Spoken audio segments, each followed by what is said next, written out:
Hi, everyone. Thank you so much for joining us for another episode. I'm really excited to introduce our guest today, Johnny Blackburn, who is the founder and director of Mystics, a school for personal and spiritual development. And he's hosted over 23 retreats since 2018. He's also a performance coach with a graduate degree in psychology, who's coached over 10,000 hours for both individuals and couples since 2010, and he's also the author of 3 books on spirituality and personal growth. Johnny, I'm so excited that you're joining us today. You've made a profound impact on my life, and I can't wait to get into our discussion. Thanks, Liesl. So to start out with, I'd love for you to share just how your journey began.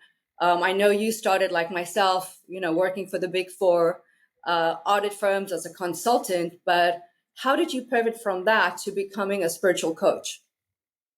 Yeah, downtown LA, very clear career track, and yet some part of me sensed there was something more. So it took a life-changing injury to kind of really force that change of direction, even though there was a deeper part of me that was sensing there was something more. And so it took me overall 2 years to fully recover after a failed surgery. And I was so inspired by everything that I learned that I went back to grad school and have been involved in like psychology, personal development, healing, spirituality ever since. So that must have been quite a traumatic injury or surgery that went wrong, right? And to have that profound spiritual impact on you, I'd love you to share a little bit more of what you went through and how that was a catalyst for you to make this profound shift in your life at a Yeah, there very, was very young age, right? very young age, and there was the sense of having everything taken away. I couldn't take care of myself. I had to move back home, and there was a year where at the worst after the failed surgery, I was laying down 22 hours a day. Wow, that's crazy. And I went through 3 days of woe is me, and then I somehow contacted some part of me that didn't know why this was happening, but wanted to make the best of it and wanted to pursue the direction of there was some wisdom in it. It was happening for some reason that I didn't yet understand, and I just kept following the breadcrumbs. So I basically just read and meditated all day. And looking back now, and it was kind of recovering. Looking back now, it's kind of like a Rocky montage where I really, really transformed. And so I leveraged that experience to really change direction in my life and do something that I'm really passionate about and certainly in my own unique way helps to make the world a better place. Oh, absolutely. No, I know you've changed a lot of people's lives, and I've had the pleasure of working with you. It's been amazing.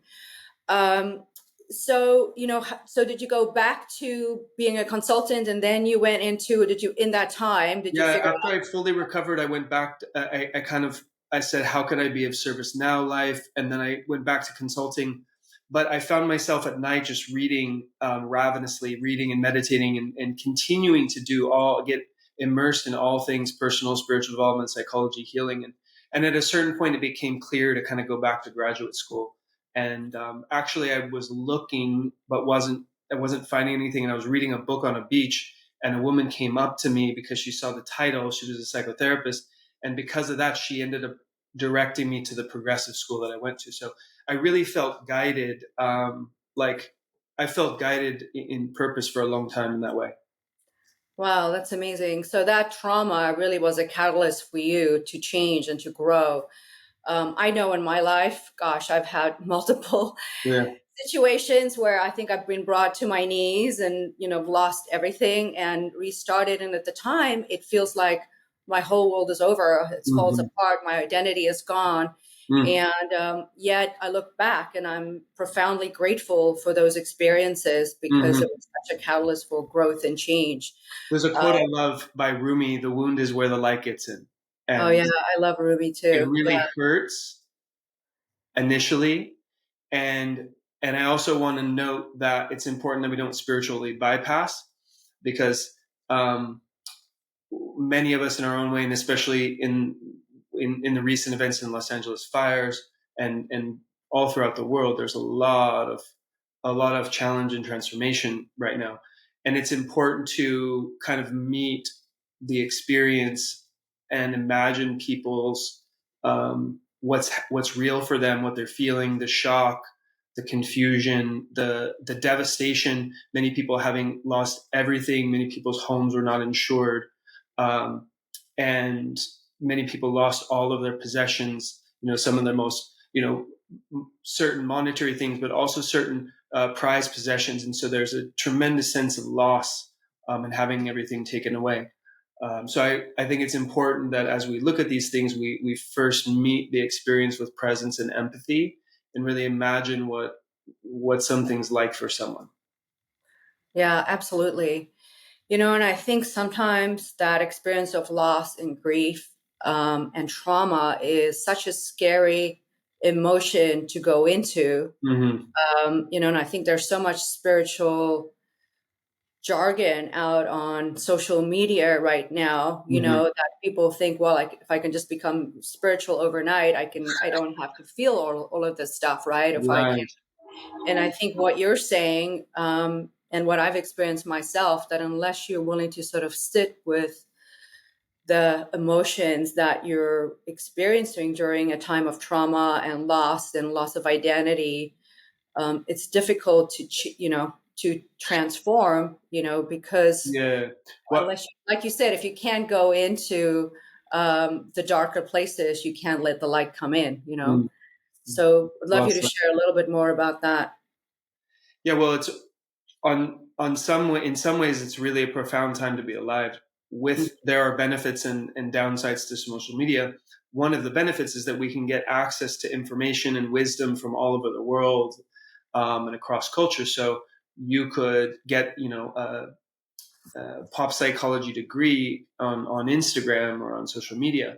And I think, or podcasts, I think the initial beginning stages is just sort of to understand there's more, and to start to like shift mindsets and beliefs, and learn about more life and more depth and possibility. And so initially for a lot of people, they're consuming information, but eventually you realize that, like a thought is kind of an abstraction from the direct experience of life. So I could, What do you mean by that? yeah, so I can, like Alan Watts says, you can't get wet from the word water. So these squiggles, our brain interprets as meaning something, but the direct felt sense of being wet is something that we experience in the present moment through our body. And so there's another stage of kind of deepening spiritually where we have to actually feel and and be embodied and expand open from there, versus being in our minds and mentally trying to understand something. And so it's often called the waking up process as we expand our awareness, but paradoxically that actually requires a descending process all the way into the depths of our embodied experience. And as we do that, and as we start to enter presence, then maybe something stored from our past might start to come up, right? It could be tension, it could be an emotion. And that's really the bridge to deepening in the presence in our own experience. And so that's a whole body of work as we learn to feel and release, as we clear some of the trauma from the past. You probably heard the body of work called Your Body Keeps Score by Bessel van der Kolk. It's the latest research on trauma. As the Mm-hmm. title suggests, it's stored in the body. And so that's like an important first step, or next step rather, of deepening an embodied presence. But then we realize we're not just isolated islands in this vast ocean of awareness, that there's actually other humans. And so then it's important for me to develop the relational skills, deeper relating skills of attunement, and really being able to sense that the same way I'm sensing my own presence and embodied experience, that I can really sense you, and that I can feel what you're feeling and get your world. Because if I want to be one with everything, as my true nature, then I have to that include my own embodied experience, and I need to include your experience, and I need to include the totality of awareness. And so those are three big moves as we expand into the vast field of presence. Creating more new potentials in our life, right? So just to go back to what you just said, and I think this is so important, is like when you can start dropping into your own body, connect with your own feelings, emotions, maybe stored traumas, and often, what's happening externally brings up that, that catalyst for going deeper. Mm-hmm. But I think unless we can, like you said, go into our bodies instead of going into our heads and trying to intellectualize what's happening, that's where the true power lies and the opportunity for expansion. And Yeah, then once you're able to do that, you can expand to a wider awareness where that's you right. can also start tuning into people around you and then to the universe, where infinite potential exists. So I Love know it. that sounds very airy fairy, but I think with But I think uh, the bridge that we're talking about here is it's not just a mental concept, that there are pathways to experience that mystics throughout the ages have, been groove wearers and pioneers in embodying that themselves and helping others to do that. And so in that way, it's a special time to be alive because, in the past, Rumi didn't have many people that he could relate to or share. And so we're alive now when it's a lot safer to have spirituality and healing be a part of our lives. And then also there's mediums in which we can share and inspire others much, much more quickly. And mhm. so in that way, it helps us also be more connected to our global humanity instead of just living in my isolated village and not knowing how much more vast this world is.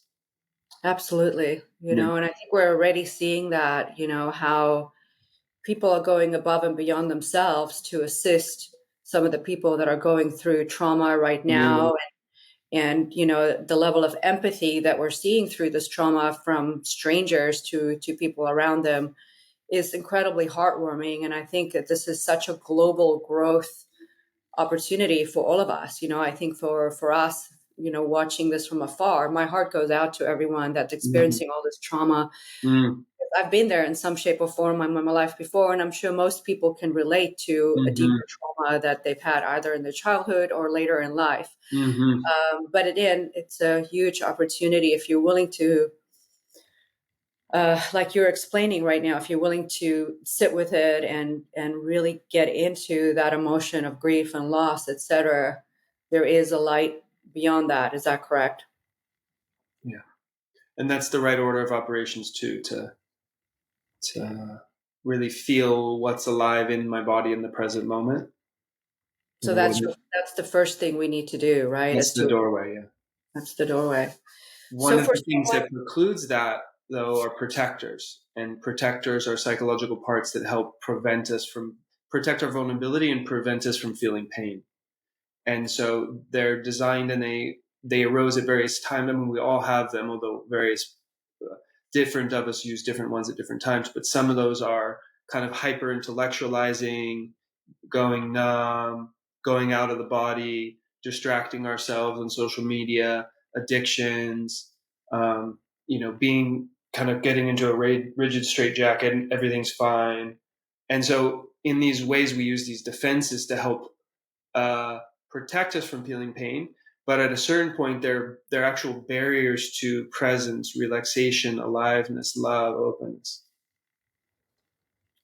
wow, that's really profound. And I know I've worked on some of that with you, and there's always layers, right? But I think Mm. the more we become aware of it, and you know, I And guess what relax the layer instead of trying to exactly get rid of it, because it's kind of like a finger trap. Like when I try to get rid of it, I get stuck, right? But when I the go towards resistance. it, embrace it, it can kind of relax and open. That's a really beautiful way of saying it. Tell us more about Mystics and the school, and what your vision is for Mystics. Yeah, it's a lot. In fact, it's a lot of what we're talking about. I saw a need in spirituality to help make it more embodied and practical, because we oftentimes what happens is people start to have spiritual state experiences, and then either that as they're starting to open, then some of the trauma from the past comes up because we have these pathways in which aliveness circulates through us, certain meridians all throughout our body, our breath, our emotional body, and then what's called the central channel. And these are four big gateways for more aliveness or energy to circulate through us. And so these dead zones or my stored past that I've sort of suppressed to avoid feeling at the time, at a certain point, that's actually inhibiting me from opening and filling with aliveness and expanding out into the surrounding world. And so sometimes people start to have state experiences, but then they also, that stirs up some of the other stuff. So if they don't have a context of like, well, actually healing is part of the spiritual process, and there are lots of tools where you can support yourself to learn to feel and release, learn to be more grounded and embodied and open from there, that really can accelerate the process instead of people then kind of dissociating and hanging out as a floating amoeba, or stopping the process because they don't know how to navigate it. What is your best advice for somebody that's new to the spiritual practice or just generally spiritually aware as they go through something like that? What is the first step that you would recommend somebody to do? Use their breath to anchor back into their body. And then from there, see if they can feel their feet and legs. Mm-hmm. And there's a sense of safety and relaxation and quieting of the mind that happens when we really can come all the way into the onesie. Our body's kind of like a onesie, you know? I like the way you explain that. And so it's a lot harder to meditate when we're sort of, most of our energy and attention is up in our mind. So the latest research on mindfulness is that it actually starts in the body, meaning the more we can sense and feel our bodies, the quieter the mental activity is. So that's one thing in terms of giving ourselves more leverage and resource to like find our breath and then anchor back down into the body. And then next, there are certain tools to help feel and release emotions. The body of work called somatic experiencing or presencing really helps, or Sedona method, they really help people feel and release those. And in mystics, we sort of have a 5-step model that we've combined from various traditions that help people to notice what they're feeling, describe it and name it in their body, allow themselves to feel it. That's where the protectors come in and can stop the process. So we want to really allow it. And then the last ones are then fully feeling it until it releases. And so once somebody gets that skill, it really accelerates their spiritual development, because all of a sudden, all of that sort of stored experiences from the past can be felt and released, and they can really, really open to and fill with a lot more aliveness. And that's where their potential for the future lies. In a way, our past sort of keeps us stuck from the greater future wanting to live through us. I love that. That's really, really beautifully said. Yeah. Then the next step, and so that's really getting more embodied, getting more grounded, learning to self-regulate, learning to feel and release emotion, learning to clear trauma. And then, like we talked about, it's really useful to develop more skillfulness in relating, like how to communicate better, how to repair conflict, how to empathize and attune with others, how to create presence and intimacy with someone. And so those skills really help make life a lot smoother and bring about a lot less triggers in our daily life. We're more able to relate with awareness and love and clear communication. And then after that, then you start to get into kind of deeper spiritual states where you learn to do practices that fill your body with this aliveness, and then learn to relax this sense of self. The parts are a subset of the protectors are a subset of these parts. And the research is the default mode network area of the brain is the area most associated when we have a fixed sense of self or negative self-talk. And so there are practices we do in mystics where we help people to learn to relax those parts, and then they can open into the field of awareness. And this is all scientific research as well as direct experience. And this is a daily practice for us all, right? This is not something you understand intellectually. Say, well, I understand presence and I understand dropping into my body and allowing my emotions, but this is a practice that we've got to cultivate on a daily basis or on a moment-to-moment basis, for that matter, right? When you're standing in line at the grocery store, when you're on your phone, when you're talking to your partner, when you're repairing conflict, all of these daily activities are the practice domain for embodying presence all throughout their life. And there's a big misconception in spirituality that just because people think that they've accessed the state and then they refer to that as a memory, like, oh, remember that time we were partying and we were so wasted? It's like a memory from the past. Like, Mhm. oh, I was at that ceremony and I experienced that state.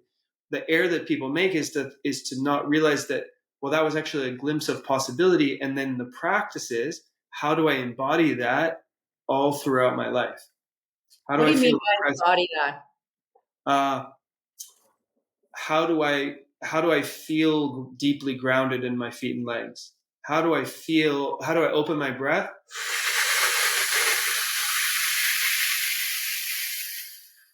so that at any moment it's super open and deep? How do I live with an open heart so I actually feel connection? I feel love. I feel grateful.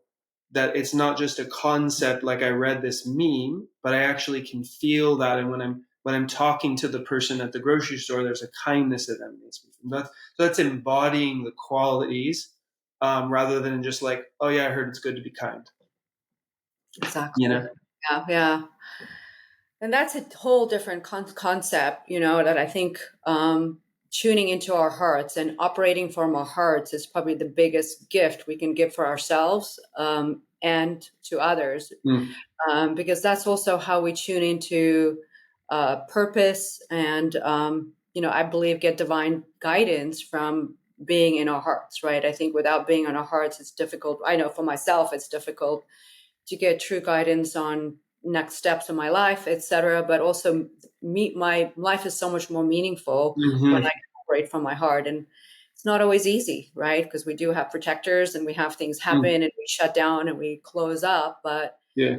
ultimately, the goal is to operate from that embodied, open-hearted place, because then we can capture all the amazing things that are enter our lives and experience it and give back. It opens up that flow to and from the world around us.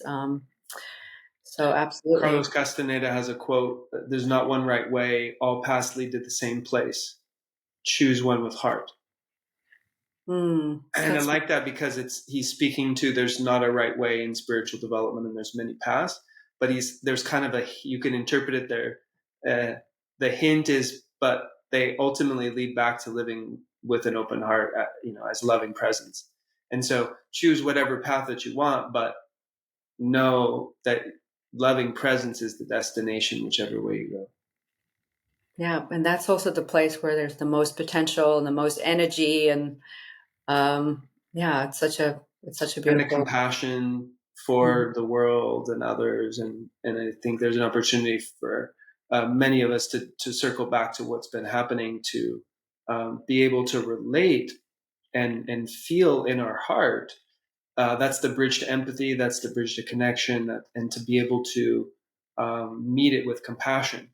There's something called empathy fatigue in psychology, and that is the state of overwhelm when we've been feeling too much or beyond our capacity. And so, there, just like you said, it's a practice. Like, there's a capacity to develop ourselves to be able to stay open and live with an open heart, and to be able to navigate the overwhelm in our relationship, in our lives, and in the world.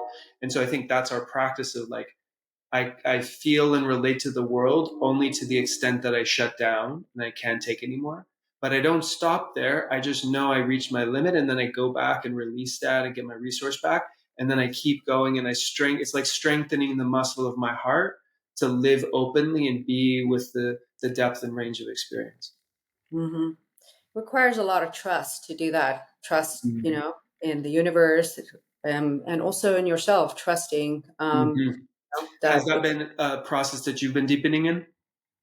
Absolutely. It's definitely a daily practice. Mm-hmm. And, that's really my biggest mission in life, is to live with an open heart. I think if I Yeah. had to say, to live my full potential and to live with an open heart,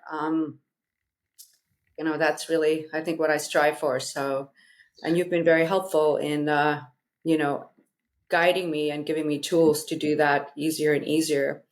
What is your daily spiritual practice like, Johnny? Been at it a lot of years. Um, I typically wake up, have a little caffeine, wake up my body, and I do a variety of different meditations, and then breath work and qigong, which is sort of a Chinese practice of energy cultivation. And so I've been doing a lot. I've been doing those for years and years. Um, And at first, when I first started, my mind was so busy and I almost stopped. And I'm so grateful that somebody told me, no, no, that's normal. Just keep going. And I was able to then just unlock much, much more deeper of the potential, as we said, into this state of sort of loving presence. And so those things sort of set the tone for the day. And then over time, that morning daily practice not only sets the tone for that day, but when that's practiced over time, it really helps to transform us and activate our greater potential. That's amazing. I know that you're also very into fitness, strength training, and I think you're a surfer as well. And I think recently you made even a video of how to do embodied Gym movement is a spiritual practice. workouts, spiritual practice. And I find that for me is the same. Like I have to do my gym time in the morning and I don't talk to anyone. It's my Yeah. spiritual time where I just connect with myself and, sort of set intentions for the day. But what do you do? Yeah, the gym as a spiritual practice was an opportunity to visually depict how much more of our experience is available. And we portrayed four different styles of working out. The crypto bro that was like always distracted on his phone and kind of like sitting on sitting in between reps and looking all around. And then he started to train his focus and set intention before he worked out. So then he's still having fun. It's not overly serious, but then he's actually engaged and present with the exercise he's doing. And then the next person was much more aware of energy as they were practicing and doing their things. And then the third person was able to feel the field of awareness that we're all living part of, as amidst doing her stretching and lifting. And then the fourth person was feeling this unified oneness as they were working out. And so the premise was you don't have to go to India to do these things. We actually need to bring these states into our daily lives. And it starts with being able to feel our bodies and being able to focus our attention. And then it continues to being able to feel and release emotion and then allow ourselves to fill with energy until ultimately we're expanding out into the field of awareness. It's really And again, beautiful. not just concepts. These are things that we help mystics do. And it's really inspiring for us to see somebody coming. We have all kinds of assessments. So somebody comes in and they become very aware of like, oh, these are my strengths and there's a blind spot. Well, I don't even know it was possible. But when you can become aware of this and know it's possible, it allows the brain to then realize what else more of your potential. And so it's really inspiring to see people transforming over a relatively short period of time just by embodying some of these foundational skills. What do you think is the best advice to staying present in every moment? Breath. What do you mean by that? Always come back to the breath.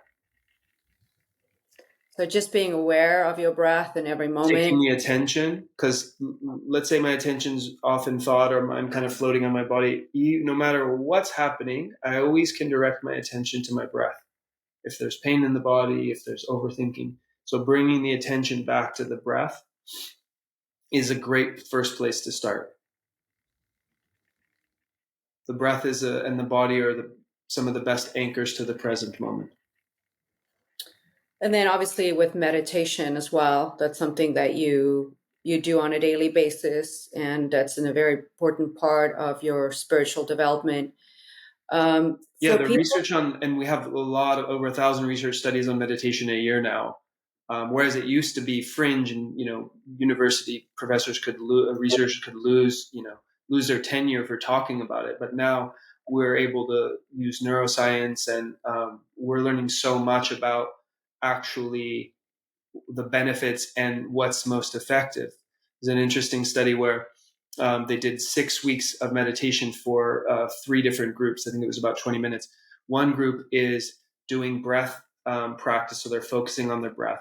The second group is focusing on their heart center. And the third group was counting. They were doing a Zen practice. So then they're looking at the brains before and after. In just 6 weeks, the people who were focusing on the breath increased their capacity to focus their attention significantly, just in 6 weeks of 20 minutes a day. So while it is a lifelong practice, by doing the effective methods, we actually can really transform. Now, the group that was using heart-centered focus, they also increased their ability to focus in that region of the brain, as well as their mood, because of course we know The love and the gratitude and the joy is living in the heart. So both groups increased focus, but the group that was focused on heart-centered awareness actually also had a mood enhancement over the 6 weeks. And the third group, interestingly, didn't increase in focus or mood. So again, while there's lots of great meditations available now, there are some that can be more effective for really transforming your spiritual experience more. Mm-hmm. Absolutely. I know. And we work closely with Dr. Hemal Patel. Yeah. I'm going to do an event with them shortly. And, they've done studies where they do brain mapping, microbiomes, blood tests on people before they start a meditation retreat. And then they test it again 7 days after, just 7 days of intense meditation. There's a 80% difference, or there's 80% of the participants show significant increase in their biomarkers just after 7 days. So absolutely, with what you're saying with that 6 week studies, if we can do it consistently, it does change our physiology, but also our state of mind and how positive we are. They're doing such great work. And Absolutely. one of the added, so meditation is and these spiritual states is an important part of mystics. And then what we like to do is, like we said, it's the bridge between ancient wisdom and modern science. It's the bridge between spiritual state experiences and the practical human. And so we want to become increasingly human, vulnerable, open, loving, kind, and compassionate, better communicator. And so we basically we combine spiritual state practices with communication, relating, things that help people be more productive in their jobs. So it gives it it's like a modern mystery school, but with a very practical orientation. Yeah. I so enjoyed it. In fact, I think I would like to go through another one because they're just the consistency and the practice and the relating skills, I think, are so important. We don't get taught to relate to other human beings, as we grow up. We do not. And that sometimes, we get forced into situations, or we need to learn these things very quickly, and it's it doesn't come natural because we're not used to opening up our hearts and communicating in an empathetic, compassionate way. And our protectors come in, right? Which is a great point, that those are two separate skills. They certainly play off of each other. The more open-hearted, the deeper the meditations I'm going to experience, and the more that I can meditate, the more presence I can bring to relating. However, just being good at meditative states doesn't necessarily increase my empathy, my communication skills. So it's actually, like we were talking about, just doing the Zen counting wouldn't necessarily open my heart and help me to be able to empathize. So we find it's actually really important to have both the deeper relating skills and the spiritual state skills. Absolutely. So in your performance coaching, how do you work with top performance and enhancing their abilities even more? How does that differ from mystics? Well, I have a background, a graduate degree in psychology, and I also did a 2-year developmental coach training program. So I sort of combine the best of both. And it kind of depends on the person. Some of us have trauma and limiting beliefs that are getting in the way. And for those people who are founders or entrepreneurs or organizational leaders, as they continue to rise up the ranks, they, at a certain point, some of them realize that they are their own blocks are the limiters to taking their career to the next level and having a bigger impact. And so it's very common to have executive coaches, and many entrepreneurs have mentors and coaches that help them to see blind spots maybe. And sometimes those are just limiting beliefs, and sometimes it's trauma that's stored in the body. And so that's a foundational piece to kind of clear the past. Then there's sort of optimization and skill building in terms of their lifestyle design and productivity and things that little hacks and optimizations that eliminate distractions, increase efficiencies, have them be able to have more of an impact. And then lastly, like you were talking about, you get access to your wisdom through your heart, some people through their crown. And so as we've cleared the past and as we've cleaned up a lot of the wasted, distracted, inefficient energies, there's a lot more energy available to then access some of their deeper states. And that's when some people find, like, it's amazing to us that one of the takeaways from our retreat participants is the business insights that they get. Well, Mm-hmm. it's because they cleared out the past and cleared out the business in their mind, and they filled up and owed themselves, and then they get access to their higher self, which naturally gives them the what's next, or the solution to what they needed, or an innovation. And so in a way, like, we have everything within us, and sometimes we can use the support of an energy rich group field, or a mentor or a coach, to help us sort of clear out and quiet, so we can actually hear our own inner wisdom. That's amazing. That's really profound. It's fun. It's, in a way, what I was doing with management consulting for organizations, only doing now with high performers and influential impact makers. What I'm most interested in is that we, each person, find in their own way. Like, I want people to be happy and well and loved, and have secure connection, and have a nice personal life.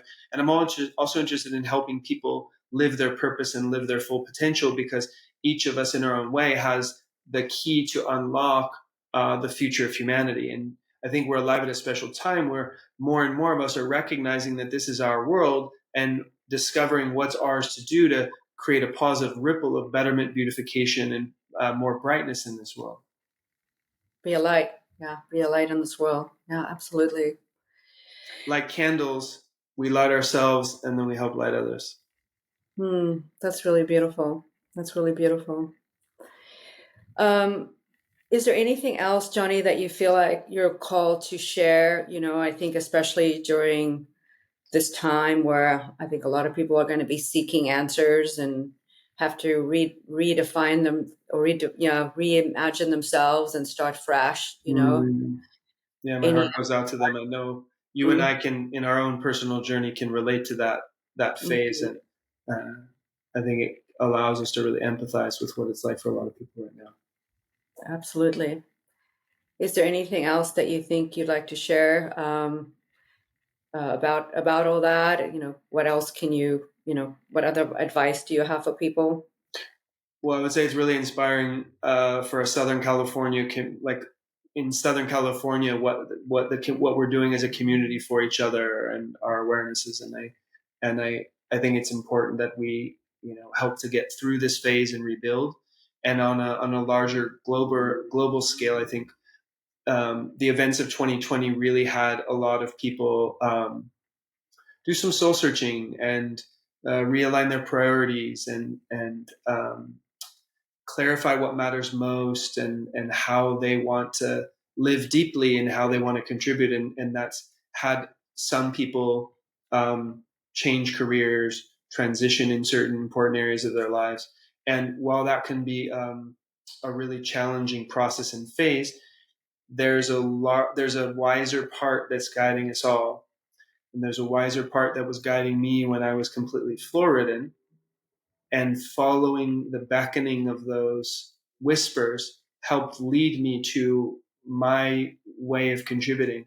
And so what I would invite people in their own way is to, like we said, use their breath to relax themselves, be more embodied, feel and release their emotions, learn to quiet their mind.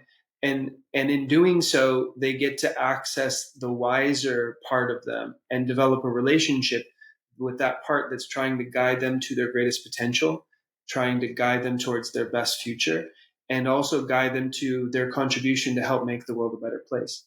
And so I want, as much as people focus on outward impact, I want to invite you, if you're in a phase where you're being called to go internal and to heal some things and to clarify the direction, that take the time you need and do what you got to do to find that pathway forward to where life is inviting you to grow and expand and contribute.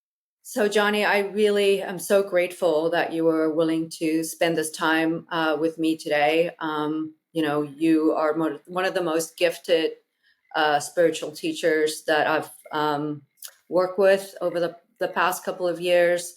I feel like your personal practice has really allowed you to develop such a deep, intuitive sense to help people. And because you come also from the business world, prior to doing this, I feel like you're very grounded, and so many people in our society today can relate to you because you're not just an airy fairy um, spiritual guru, but you're grounded in in reality, in the sense that people, I think you can relate to so many different people at so many different levels.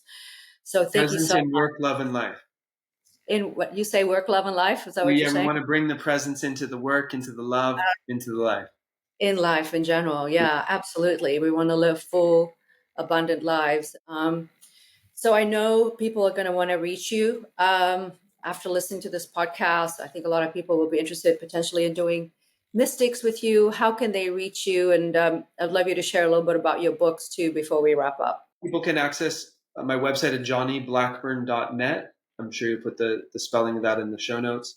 And if they would like to have a free discovery call with an admissions counselor to mystics to find out more and see how it could benefit them in their relationships and their work and their own personal spiritual development, that is available on the site as well.